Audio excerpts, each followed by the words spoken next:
Hello, and welcome to Life Diaries, a space where the pages of life open up, one story at a time. These are tales written by experience, spoken from the heart. Take a moment for yourself, and let's begin.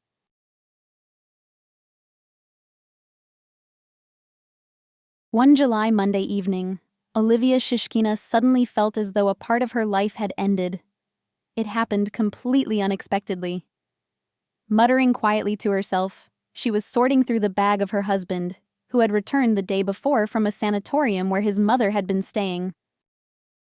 30 years old and still like a little child. Sort it out yourself. Why do I always have to do everything for everyone? Margaret probably even slipped in her dirty laundry so she could travel light. Arthur, completely engrossed in an action movie on TV, didn't hear her quiet discontent or her surprised cry. "Oh!" Olivia exclaimed aloud. And to herself she added bitterly, "So much for oh! So much for you, you trusting fool. An ideal family life? Here you go, sign on the dotted line." Among the things belonging to her mother-in-law, an item of underwear was discovered. Seeing it, Olivia immediately understood. Such underwear could not possibly belong to the full-figured Margaret. Unless she put it on her arm, but certainly not where it was intended. After this discovery, Olivia felt as though she had been pierced. All the scattered pieces of the puzzle suddenly fell into place.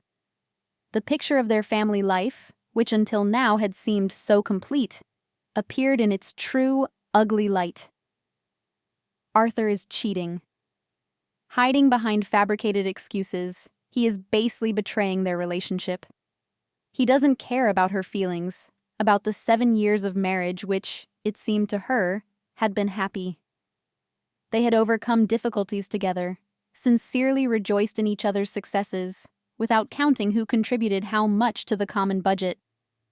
Even the absence of children, which so worried both mothers, they perceived as something temporary. It seemed they were in no hurry at all. Olivia had married at 18, and only recently had thoughts of starting a family begun to appear. Arthur, however, didn't touch on this topic, and she herself was too shy not just to talk about it directly, but even to hint. But now the question of adding to the family had receded into the background. The problem was much more acute. Olivia was overwhelmed by the desire to stage a huge scandal for her husband, one that would shake the walls. To burst into the room and slap Arthur right across the face with that thing. The first impulse of rage quickly subsided when she realized she was still clutching the paramour's underwear in her hand. It felt incredibly disgusting. Olivia crumpled the evidence of betrayal and threw it back into the bag. Her long-standing passion for basketball hadn't been in vain. A moment later, the incriminating evidence was back in its original place. Suddenly, it became difficult for Olivia to breathe. Fortunately, the washing machine was in the kitchen, and she, overcoming the pain where the wound of betrayal now gaped, took a few steps and sank onto a stool. What if Arthur wasn't to blame for any of this? What if her mother-in-law accidentally picked up her roommate's underwear? You never know. Maybe the room was cramped or there was only one wardrobe for two.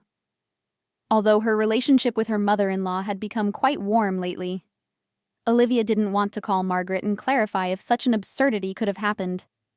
For some reason, she felt ashamed. Surprisingly, she felt as though she herself was somehow to blame. The loud sound of the adventure film came from the room, preventing her from concentrating and calmly thinking about what to do with her husband now, and how to punish him if he had indeed decided to have some fun on the side. Olivia meticulously went through all the moments in her memory that had recently bothered her and were happening more and more often. The main thing was his regular absences. For about a month, Arthur had been spending almost all his free time without her, giving some strange reasons. Individually, they seemed to sound even respectable, justified. But there were too many of them. On Tuesday and Thursday, her husband would say something like, "Darling, I'll dash off to the dacha in the morning, fill the water tank, water the beds while there's pressure. I'll stay a bit late at work. The boss allowed this schedule before the weekend. Arthur said he had promised to help a friend, or that they were having a team-building exercise at work. Yes, all these oddities had been going on for about a month now, and in the last 2 weeks, Arthur's sense of filial duty had suddenly intensified. While Margaret was recuperating at the sanatorium, he went to her apartment every other day to water the flowers. You see, it's hot outside. At noon, the apartment is like a sauna, and Mom's favorite plants could die. Why, even the mistress herself doesn't care for these violets so tenderly. Now Olivia clearly saw the strangeness in her husband's behavior. Usually, the care of the flowers fell on her shoulders, but not this year. Arthur, hugging her affectionately, said that she was already tired, and these chores were no burden to him at all.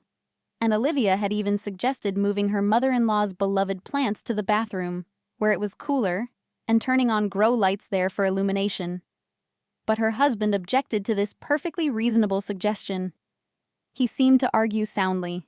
Water, electricity unsupervised, not the best option. But her heart was still uneasy. Olivia was very worried and didn't know what to do. It would be good, of course, to talk to someone and get outside advice. But who could she turn to? The most obvious but also the most unfortunate option was to call her mother. Upon learning of her daughter's suspicions about Arthur's faithfulness, she would get very upset, probably start taking valerian drops, and then her blood pressure would rise. No, her mother must not be worried under any circumstances. Olivia didn't have any close friends with whom she could discuss such a delicate topic. She had many acquaintances, kind and friendly women, but she wouldn't dare share her family problems with any of them. This would cause unnecessary pity, and most importantly, a leak of personal information was almost inevitable. Her reputation as a happy, prosperous woman would be ruined. And the general director had a peculiar quirk. Only those who, in his opinion, had everything good in life could occupy key positions. Harmony at home, in his opinion, had a beneficial effect on work success. After a divorce or even less significant troubles, such as discovered infidelity and conflicts, employees were transferred to other positions. Of course, all formalities were observed. The salary didn't seem to decrease, and no bad records appeared in their employment history. But Olivia absolutely did not want such changes. So there was nowhere to expect advice on how to live on. She would have to manage with her own wits. Gray spots flickered before Olivia's eyes, a sure sign of a migraine. The woman winced. That's all she needed. If the attack took hold, she would be incapacitated for a couple of days. And tomorrow there was a meeting with the commercial director. How inconvenient everything was. And all this? Because of that find, damn it. More precisely, because of Arthur and his infidelity. Speak of the devil! The culprit of Olivia's headache appeared in the kitchen. He acted as if nothing had happened. He turned on the kettle, made a couple of sandwiches, looked at his bag, and turned to his wife. Liv, stop fussing with the housework. I'm going to Mom's tomorrow. I'll throw everything in her washing machine there so I don't have to carry it back and forth. And anyway, let's go watch a movie. It's a great one. I didn't even expect it. Arthur began to briefly recount the plot to his wife. But Olivia interrupted him. She didn't have the strength to listen to idle chatter after discovering the incriminating evidence. No, thank you. I think I'd better lie down here. I'm a bit tired. It was a tough Monday. Okay, then I'll turn the sound down. And don't you turn on the washing machine either. How can you rest with its racket? Shall I turn off the light? Olivia nodded, feeling a pang of pain. She had absolutely no desire to talk to the cheater. Arthur placed what he had prepared on a tray, picked up the bag, and left the kitchen, closing the door behind him.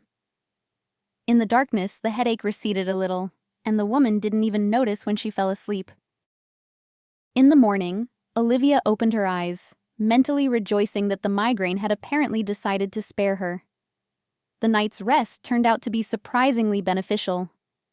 Even the certainty of her husband's infidelity was no longer as strong as it had been the day before.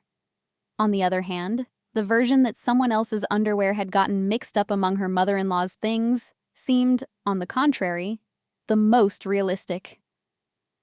Olivia stretched on the sofa, once again glad that she had insisted on buying it, and began to get ready for work, preparing breakfast along the way.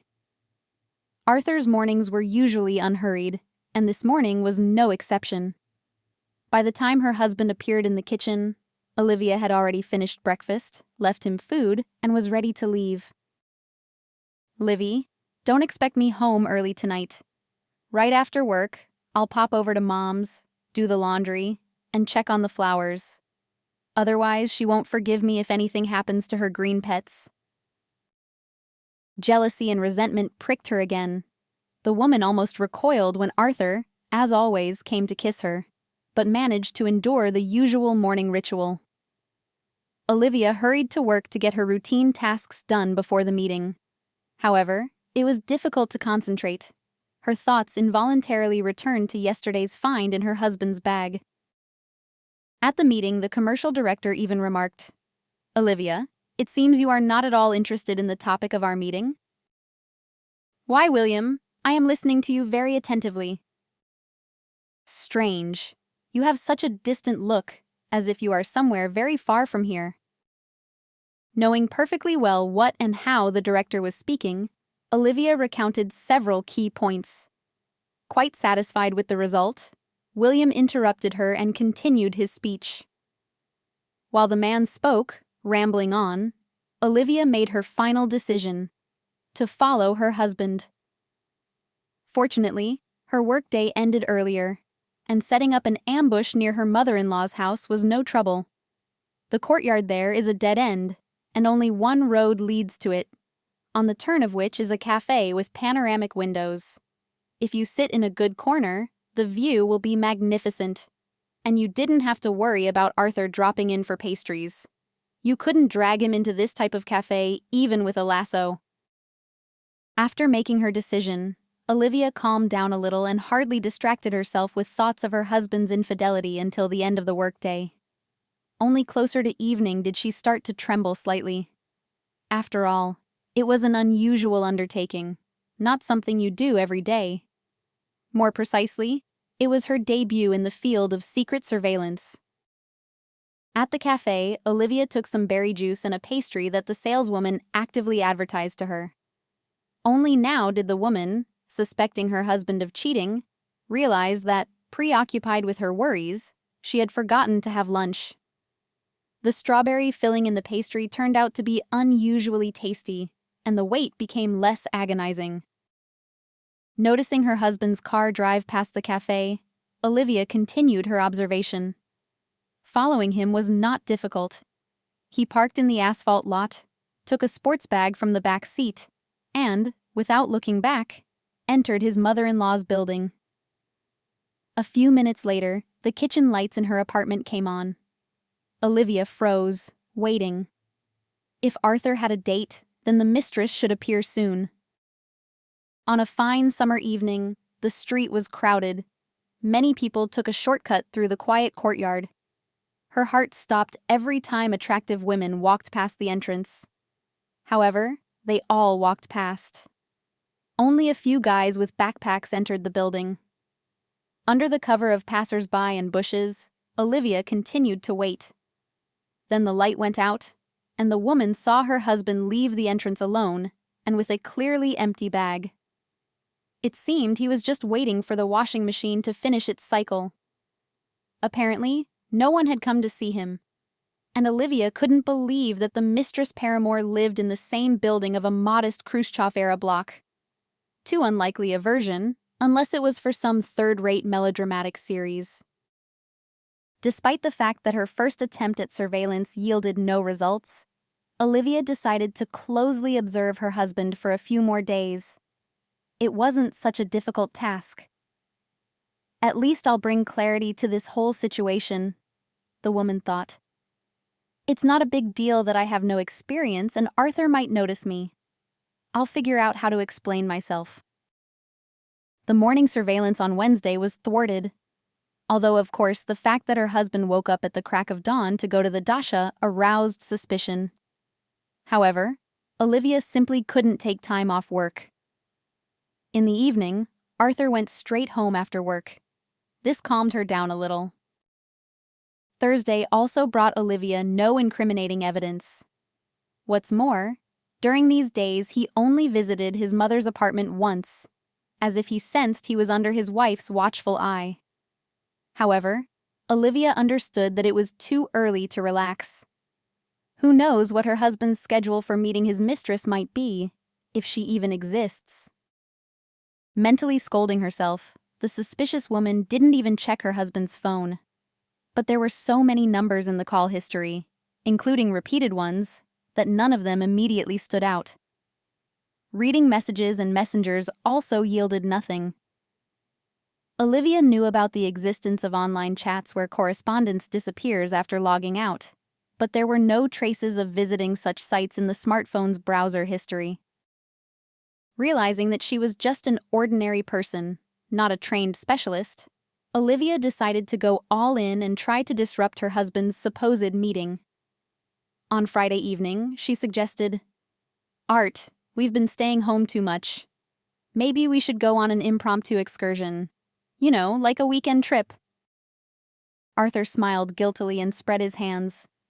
"No, Liv, I'm sorry. On Saturday I'm going to Mom's, you understand. I'll come back tired. I won't be up for walks. Sunday is also impossible. My colleagues and I agreed to go to a football match. Look at the stadium they've built, like a spaceship. We have to see it from the inside, see where our taxes are going, among other things." Olivia felt in her gut that her husband was lying to her. These constant excuses.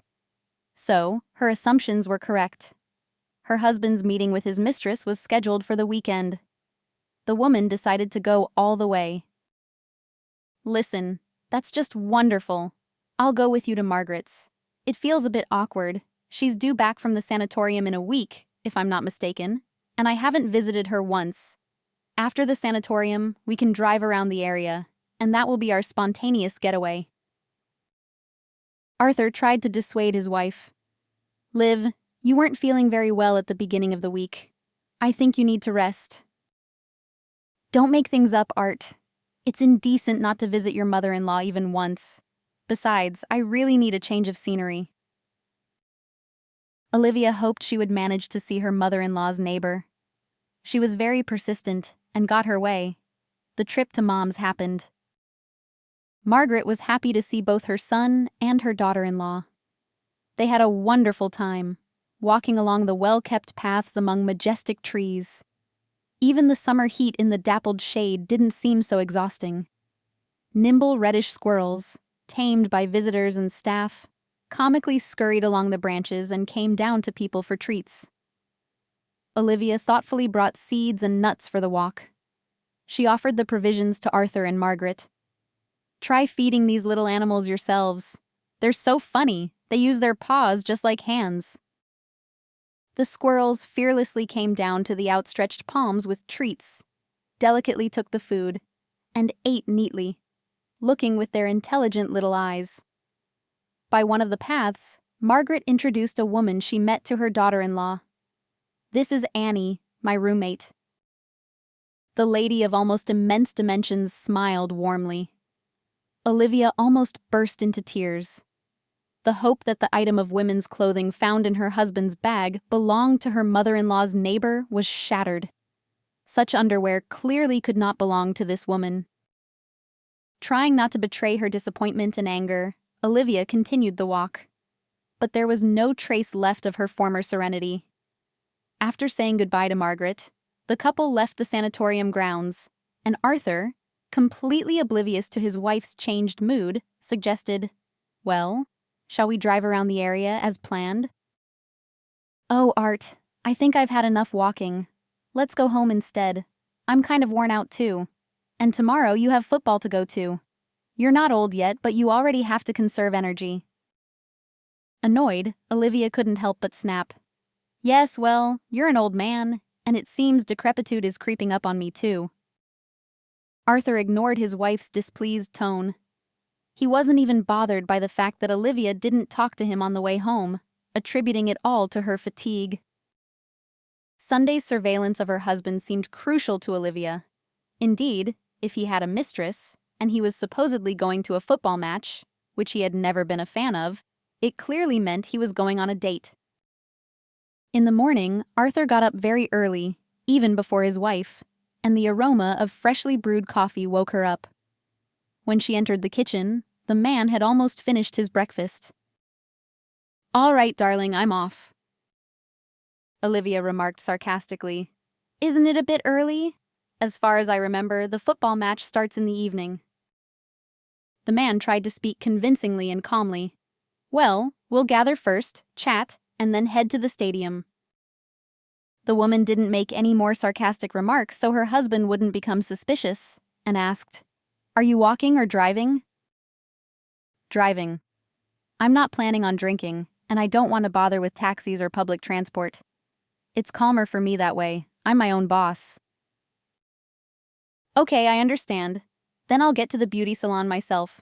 It's fine. Have a good time." Olivia tried to speak as calmly as possible. It seemed to her that her husband didn't even think that the woman didn't trust him and was planning to follow him. The parking lot was a 5-minute walk from the house, and as soon as the door closed behind Arthur, Olivia called a taxi and quickly got dressed. The driver wasn't surprised by the passenger's haste. "Looks like this isn't your first time doing surveillance. But if you'll allow me, I'll give you some advice. Some secrets are better left unknown." The man confidently drove the car, staying a little behind the pursued vehicle. "I had a case with my first wife. She was always running off somewhere saying, 'I'm going to the shop.' One excuse after another. It didn't occur to me right away. Naturally, I followed her. It's pleasant to be a cuckold." The driver, repeating Arthur's maneuver, turned into the parking lot near the supermarket and, choosing the best spot for observation, turned off the engine and continued his story. "So, my wife tells me she's gone to the shop again, and I thought she was running off to the children's home for the mentally challenged. Her child lived there. She put him there because it was difficult for her, and only someone who has faced such a misfortune themselves can judge her for that. Well, I was like that back then, like I was in a white coat, playing the role of a saintly sufferer. I almost went crazy. How could this be? They kept such a thing secret from me." Both Lucy and her mother were silent. So I caught her by the gates of that poorhouse and made a scene. She didn't even try to justify herself. She just said she knew we'd divorce anyway. And whether it was because of the truth or a lie, what difference does it make? The driver, without asking his passenger's permission, lit a cigarette and continued his confession, paying no attention to the growing column of ash. "I don't know what I would have done if she had told me the truth back then, when we were dating. Maybe I wouldn't have married her. Or maybe the opposite, I would have asked her to introduce me to the child. Now I think I could have understood everything, if only Lucy had been honest with me. But no, it was easier for her to deceive me. What would you have done in my place? Could you have forgiven?" Olivia didn't know how to answer the taxi driver correctly, but her husband, who appeared in the doorway of the shop with 2 huge bags in his hands, saved her from having to voice her opinion. Especially since it wouldn't have been absolution for the man anyway. Arthur, not expecting to be followed, didn't look around, quickly approached the car, and, putting his load in the trunk, drove on. The taxi driver, keeping a short distance, followed. He didn't say anything more, reliving the events of the past once again. The car turned off the federal highway onto a road perfectly familiar to Olivia. Now, another 12 kilometers from the turn, and the energetic gardening association would appear. There, her mother-in-law had been allocated a legal 6/100ths of a hectare back in Soviet times. Olivia used to go there when she wasn't even his fiancé yet, but had only just started dating Arthur. Margaret hadn't burdened her with much work back then, and even now, she prefers to tend to the greenhouse and the other plantings. She hasn't grown potatoes on her plot for a long time, having filled the vacant space with berry bushes. She has honeysuckle there, and strawberries, and currants, and raspberries with gooseberries. Where would a devotee of Chekhov's talent be without it? The newfound cuckold, turning on his indicators, turned the family car towards the dacha area. Continuing the surveillance by taxi any further would be too noticeable. Olivia asked the taxi driver to stop and, after paying, hurried towards her mother-in-law's plot. Good luck, the driver wished her. Remember, everything always happens for the best. Olivia hurried to her mother-in-law's plot and saw Arthur driving the car behind the gate, and she rushed to the overgrown lilac bush by the abandoned dacha diagonally opposite. From there, she could see what was happening. Fortunately, her mother-in-law hadn't yet replaced the street-side fence from a low picket fence to metal sheets, and everything was almost in plain sight. Olivia almost screamed with anger when a woman in a crop top and shorts fluttered out onto the porch of the dacha house. The stranger's physique indicated that she could very well be the owner of the ill-fated find discovered in Arthur's bag. Smiling, the mistress took one of the bags from Arthur. It was obvious that they knew each other, but the phrases they exchanged were indistinguishable. The deceived woman left her hiding place and headed towards the dacha to stage a loud scandal for her traitor husband and his paramour, for the neighbors' amusement. But she froze on the spot. Her father appeared on the porch. It was then, several years ago, that he basely announced to her mother that he had met and fallen in love with someone else. He said that their daughter was already grown up, and nothing held them together anymore, so he was leaving home, taking the family savings as compensation for half of the apartment bought during the marriage. Olivia had tried to influence her father then, urged him not to act rashly, begged him to think about what a severe blow he was inflicting on his wife, with whom he had lived for so many years. She threatened to cut off all contact with him if he destroyed the family. It was useless. Peter left his wife and tried to continue contact with his daughter, congratulating her on holidays. But Olivia blocked his number. Then other numbers from which he called met the same fate. Then her father stopped trying to make contact. Meeting her dad's colleague, she learned that Peter had quit his job and moved somewhere out of town. Veronica would probably have gone mad if not for the support of her daughter, who practically moved in with her for several months and made sure she didn't do anything to herself. It's not so easy to forget happy years of marriage erased by betrayal. Mom sobbed on her daughter's shoulder. Can you imagine? He said he met the love of his life. And who was I to him then? Just a passerby? An incubator for his only daughter? Hearing this unexpected news and seeing her mother in such a state for the first time, Olivia was in shock. She had always considered her parents' marriage unshakable, indestructible, like a rock. However, it turned out that all the years of family life could be very easily erased with a single word. A weight lifted from Olivia's heart when she saw with what tenderness her father hugged the woman she didn't know, how he kissed her on the shoulder, and with what readiness he took the bag from her. It was obvious that this was the very paramour, or, in his own words, the love of his life. Arthur looked at this outrage completely calmly, and soon the three of them headed into the house. They didn't close the door, and Olivia entered the premises after them, greeting them with a voice ringing with indignation. "Hello, private company." The woman saw astonished faces. Arthur reacted first. "Liv, how did you end up here?" "Oh, I was sitting at home, bored. I thought, let me go to the football match with my husband too.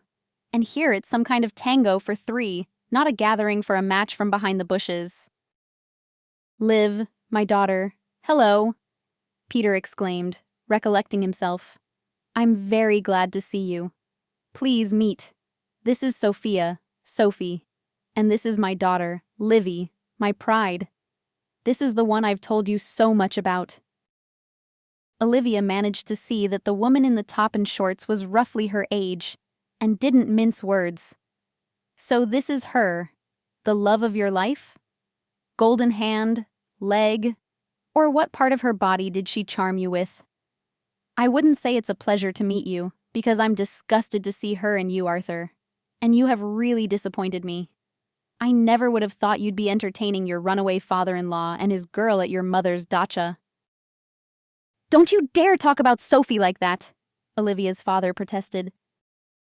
Oh, as if she's a delicate violet.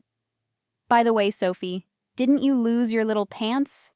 You weren't squeamish, were you? My Art apparently accidentally picked them up along with some dirty little towels. Is it inconvenient to do laundry here? Or is little Sophie afraid of overworking her golden hands? Peter demanded. Liv, stop it. Stop practicing your malicious words.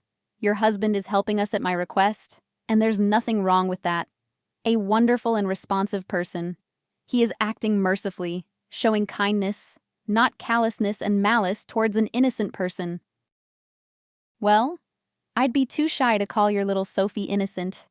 Stealing a husband from a strong and prosperous family, making him quit a normal job with a stable income, forcing him to live not in a normal comfortable apartment, but in a dacha house with a bio-toilet and a shower from a tank. Forgive me, but it's not exactly in its prime. Well, wonderful. Nothing to say. So, Sophie is just a champion of improving conditions? Maybe we should give her a medal for contributing to a happy approach to the grave. Peter's mistress was uncomfortable, but she remained silent. Olivia's dad also didn't interfere in his daughter's angry monologue, as she shifted the focus of her anger onto her husband. Arthur lowered his eyes, and Olivia didn't need any more verbal response.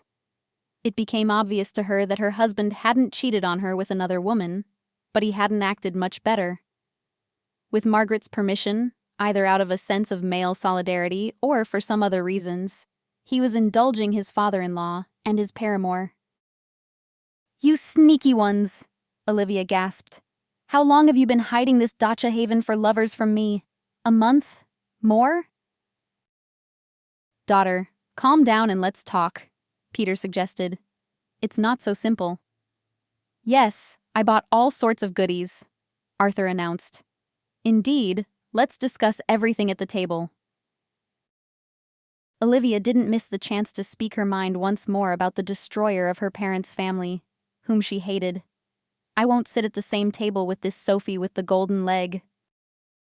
The young paramour, shrugging, announced, Pete, I'll go tend to the plants and pick some berries. Call me if you need help. Arthur gently touched his wife's hand and pleaded, Don't be angry, Livy. I couldn't have done otherwise. After all, Peter is not a stranger, and in general, he did a lot of good things for us.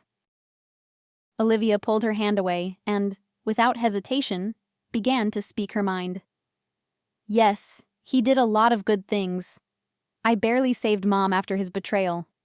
I was afraid she'd think of something bad, leave me an orphan, and all because of this Sophie.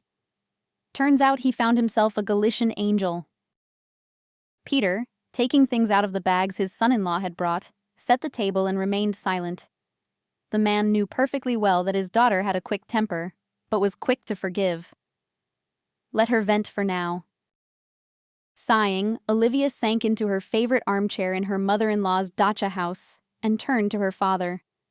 Well, tell me, newlywed, how did you end up living out in nature? It was almost impossible to get you to visit a dacha before.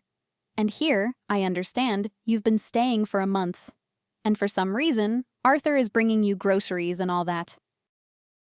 Peter smiled slightly.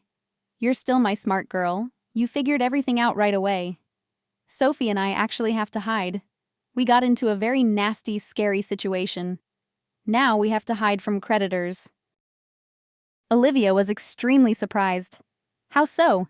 You were always a fierce opponent of loans? The man shrugged. Even the best make mistakes. That's how it happened. When I left your mother, Sophie and I moved to her town. We bounced around rented apartments there. I worked odd jobs. We saved money to buy a small house within the city limits and start our own business. We even rented a suitable option that was very popular with the target audience. People started coming to us. But while we were in a practically suspended state, of course, there could be no talk of modest advertising or a loud PR campaign. Sophie and I decided to make everything official, buy this house with the plot, and seriously develop everything on a normal scale. I had little money left. It somehow disappeared unnoticed. Sophie suggested borrowing from her acquaintances. Then everything happened like in a bad crime movie. We were robbed on the way to the deal. They cut off the car that Sophie was driving under a power of attorney from her friend. They dented the fender a bit, but it's good. At least they didn't injure us.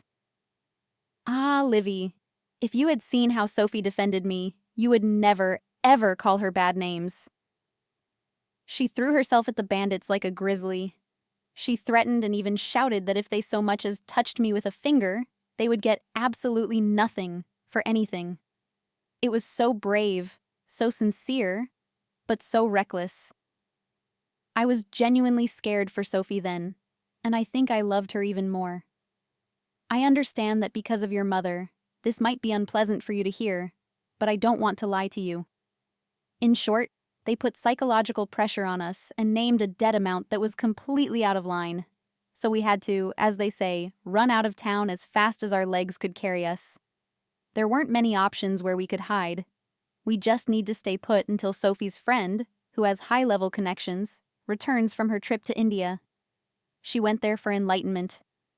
One of the main conditions the guru set for her was a complete break from her usual reality, an absolute refusal of all kinds of connection with the past.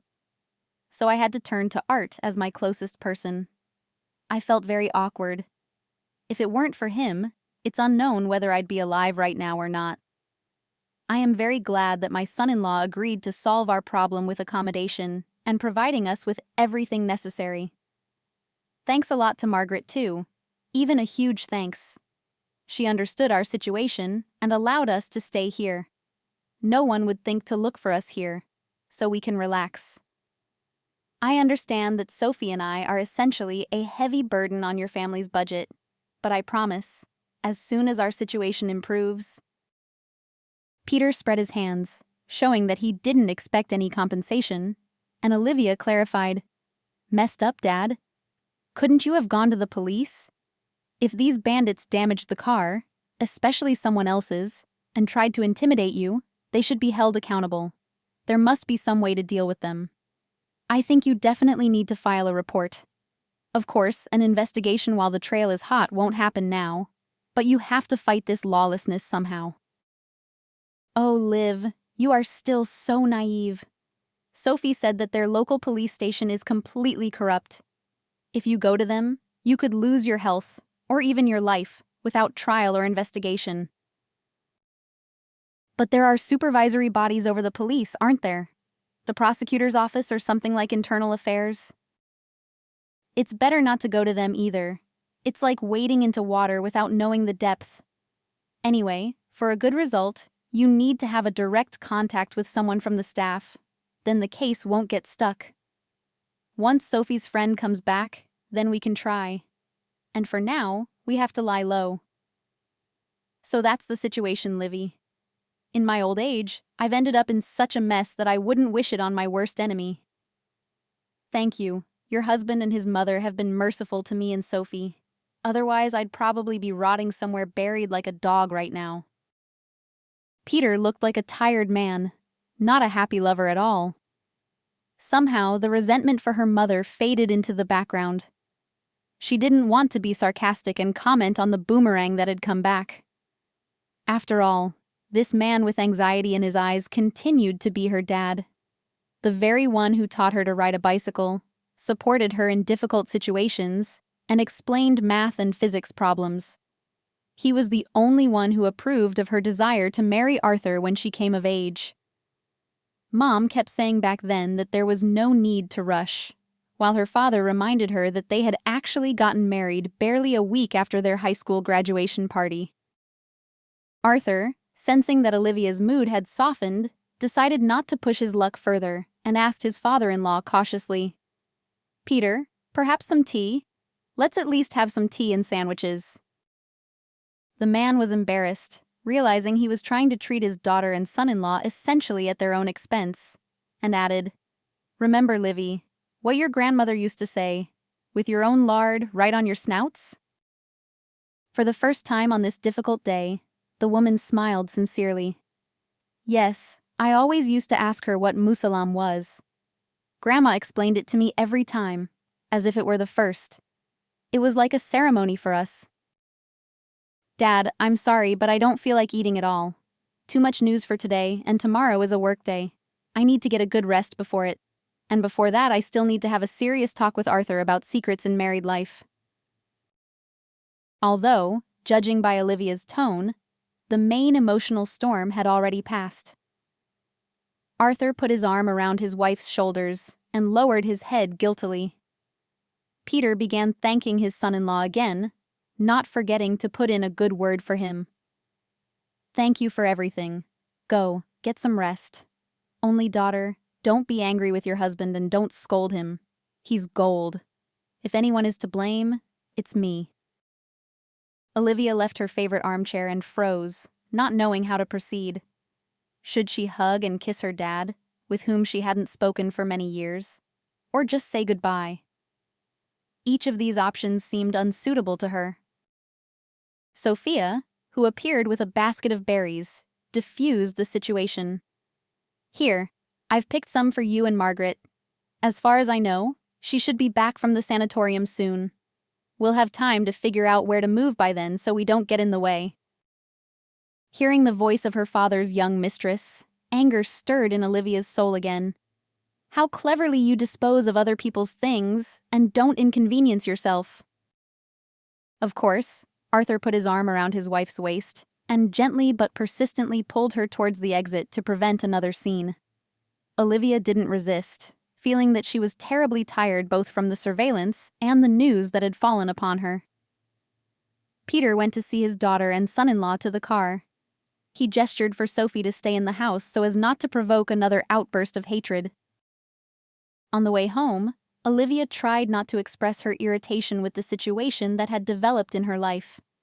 She was glad that her husband was faithful, and mentally praised herself for not sharing her suspicions of his infidelity with her mother. However, how to react to her father's partial return was completely unclear. Fearing that her father's concern wasn't sincere, she thought, "Sophie brought berries, as if she picked them at her own dacha. Generous with other people's property." At home, Arthur tried to anticipate his wife's every wish to improve her mood. After dinner, he finally decided to ask for forgiveness. "I'm sorry I didn't tell you about Peter right away. I was afraid you'd be angry." "You were right to be afraid. For me, Dad's action was the end of my childhood. You know, I honestly thought for a long time that I wouldn't even talk to him, even if he begged for a meeting. But I ran into him, and I felt sorry for him. Oh, I'm afraid this little Sophie is clearly not living with my father in that house with partial amenities with pure intentions."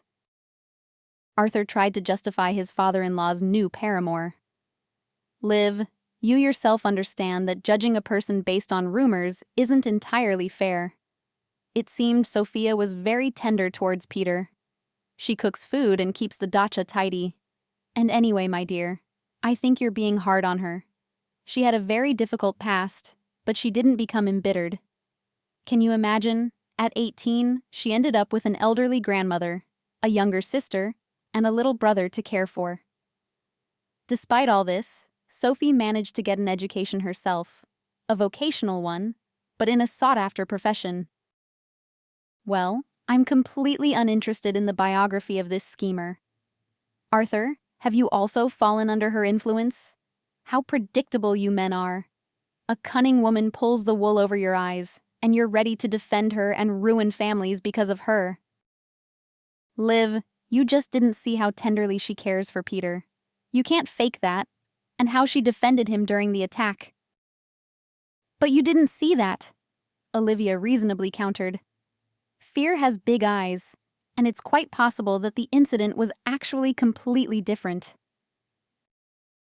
The woman was angry and didn't want to develop the topic of her father's relationship with his girlfriend at all. so she drew a conclusion on this topic. Okay, maybe it's not my business. I'll just tell you one thing. It would probably be reasonable for my dad and this girlfriend of his to rent a dacha in the same area. I think there were several options available. Arthur supported his wife's idea. Of course, you're right. My mom is used to being alone everywhere, both in the city apartment and at the dacha. She won't like it if someone else is managing things on her territory at the same time as her. I'll post an announcement in the dacha chat now that we'll rent a dacha, at least for the rest of the season. I'll be driving Mom anyway, and this way I can also drop in on Peter. And then, as your dad said, this neighbor's influential friend will return, and maybe the whole situation will be resolved peacefully. Actually, we have bank accounts, don't we? And we could withdraw money and help Peter out. Are you completely out of your mind? Dad betrayed me and Mom. You didn't experience 100th of the emotional suffering we did. And now I'm supposed to give him my savings and yours? And lose interest too? They'll get nothing from me. Okay, darling, calm down. I understand. We won't touch the accounts. In conversations and meetings with her mother, Olivia was afraid of letting slip that she knew where her father was. And Margaret also kept Peter's secret. They couldn't rent a comfortable dacha, but Arthur was offered a practically free lease for the cost of water and electricity for an overgrown plot almost at the edge of the area. The location would have been the worst for people who went to the dacha for the harvest. But for forced fugitives, it was hard to imagine a better option. Peter and Sophia, gathering their few belongings, moved to the new place. Arthur continued to provide them with everything they needed, and soon this began to greatly irritate Olivia. Firstly, the funds were taken from the family budget with noticeable detriment. And secondly, and most importantly, the woman found it disgusting to protect her father and his mistress. Olivia felt that by doing so, she was betraying her own mother. Keeping the secret was becoming increasingly difficult, especially since her mother-in-law was planning to celebrate her anniversary at the dacha in early August. Because of this, Olivia worried that her father and Sophia might accidentally be seen by some of the guests. This absolutely could not be allowed. A week before the celebration, the woman asked Arthur to take her to the dacha as well, to have a serious talk with her father. She wanted to firmly explain that the following weekend, he and this Sophie with the golden leg should stay in the house practically without leaving. Leaving her husband and mother-in-law, they headed towards the line of dacha plots.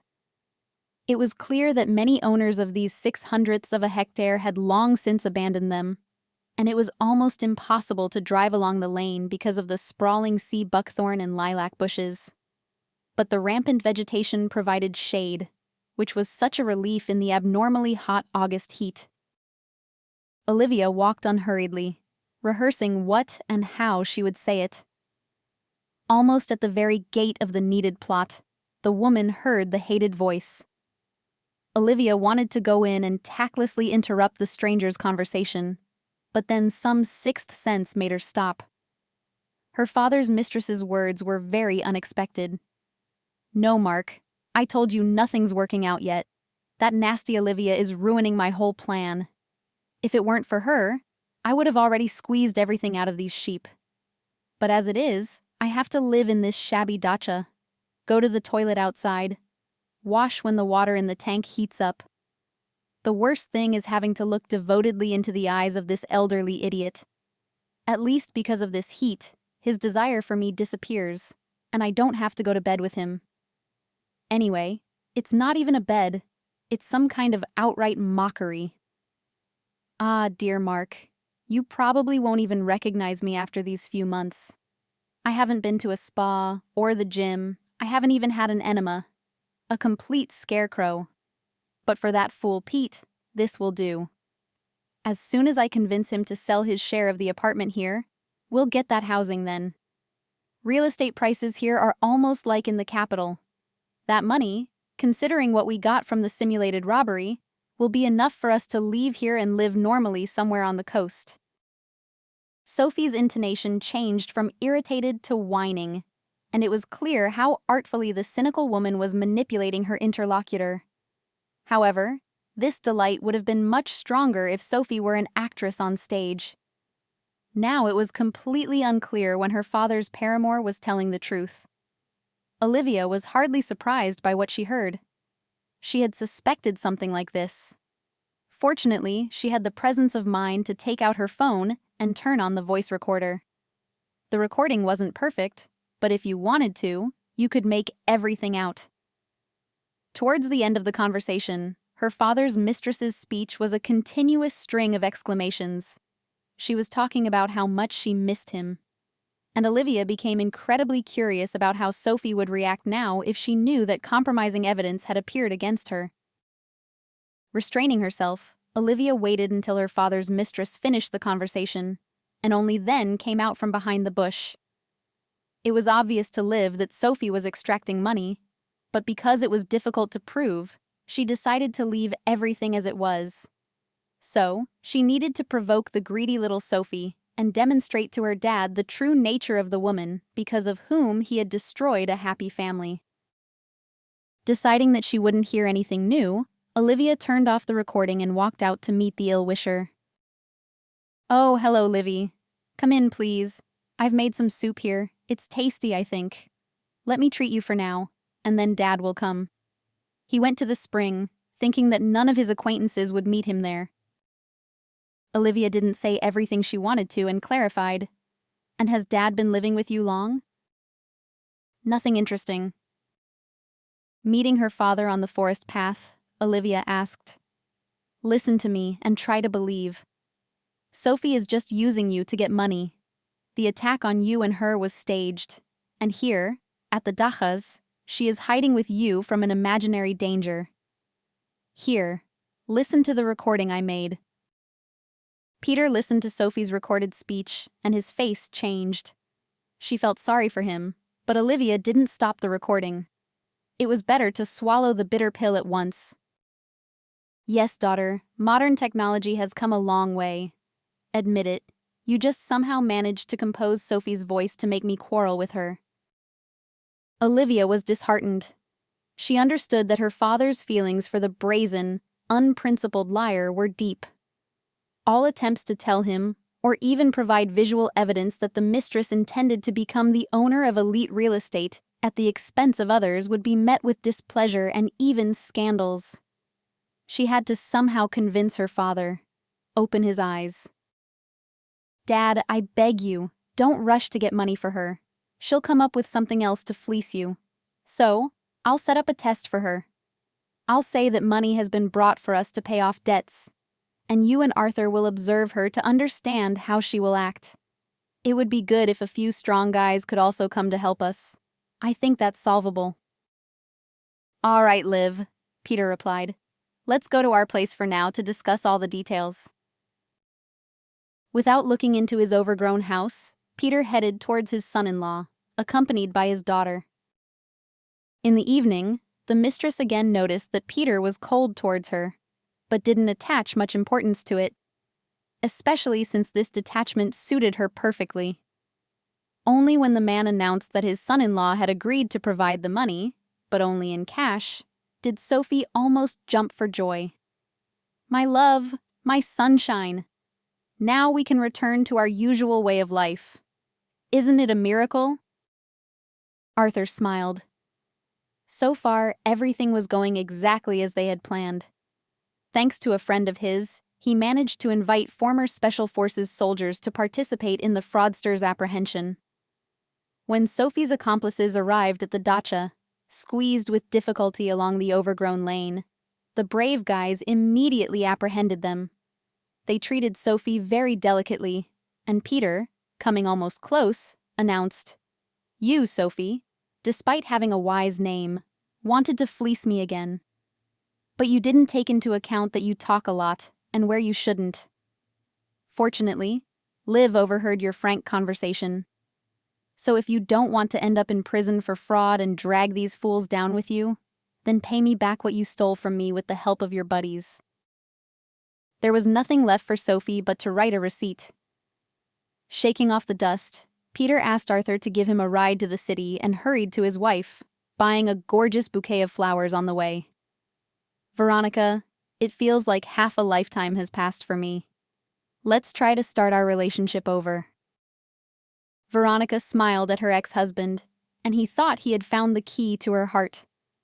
But the woman suddenly announced, "Actually, I've already started a new love story, and you don't fit into it. So, if you want to be honest, I'm willing to sell you my half of the apartment. After all, during the divorce, you took almost everything you brought in, and I didn't fight for a single thing. Since they were important to you, you took them. And now you've suddenly realized you undersold yourself. You're left with nothing. Although with the sum returned by Sophie,